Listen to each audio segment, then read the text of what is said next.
Hey, so I wanted to talk for a second about getting client feedback.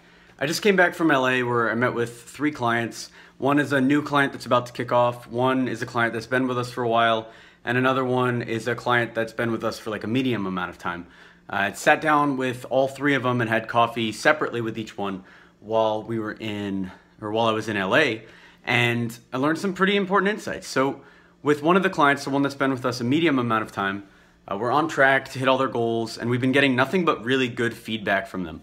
One issue with getting good feedback, though, is it really leaves no room to improve. So what I did is sat down with him at the coffee meeting, and I asked him, all right, I know things are going good. After the first like 5-10 minutes where he was just saying good stuff, I was like, all right, this is great. What are we doing wrong?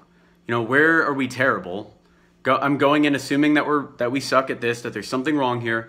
So where are we terrible? And that actually got him to open up and tell me. He identified 2 issues that he thought were small issues, but it was only because that's the way it's always been for him. He didn't understand that our process made those issues huge. He was spending a lot of time that he shouldn't have been spending, that should have been handled by our own internal team. And that was from digging deep and assuming that we're terrible. The other client was a client that had just signed for a huge engagement.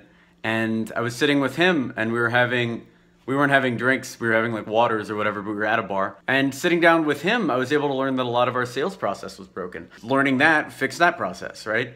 And then the other client had a lot of good things to say, nothing but good things to say, except for the fact that they've had a lot of meetings and they needed help on the sales training aspect. So taking them and helping them close the deals that we're getting for them. We're getting them a lot of meetings, but they need more help progressing the deals forward.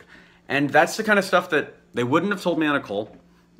They only would have told me that after I sat down with them, shook their hand, saw their office, and met them in person. So if you are putting off meeting your clients in person, it's probably worth checking them out. I know for us it's been worth it. We've got 2 things that we're dealing with right now in terms of processes that are broken in terms of our company. One is the management of our virtual assistants. That whole process seems to be a little skewed. So we have our account manager, we have everybody looking into that and figuring out what could be improved. Do we need to fire our current VAs? Do we need to train them better? We have a training process where some are fast and some are slow. So maybe it's the process that's broken and literally breaking that down. So that was one of the issues. And then the other issue was in client communication. Actually similar to why I had to go get the feedback in the first place.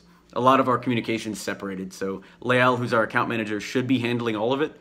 But a lot of the times our clients are talking to the account manager, and they're also talking to a sales guy, and they're also talking to like an outreach specialist, and everyone's very broken apart. One of the reasons I started X27 was to break away from that mentality. X27's goal is to be a marketing company where somebody can just push a button or whatever, like sign a contract, and then we work completely as our own unit within the company and generate leads. So when I hear feedback like what I'm hearing from our clients when I visited them, right, where they're spending too much time, it's a huge thing for me, and it's something that we're going to focus on heavily in the future. That's the kind of feedback, though, that you guys should be going after and getting from your clients.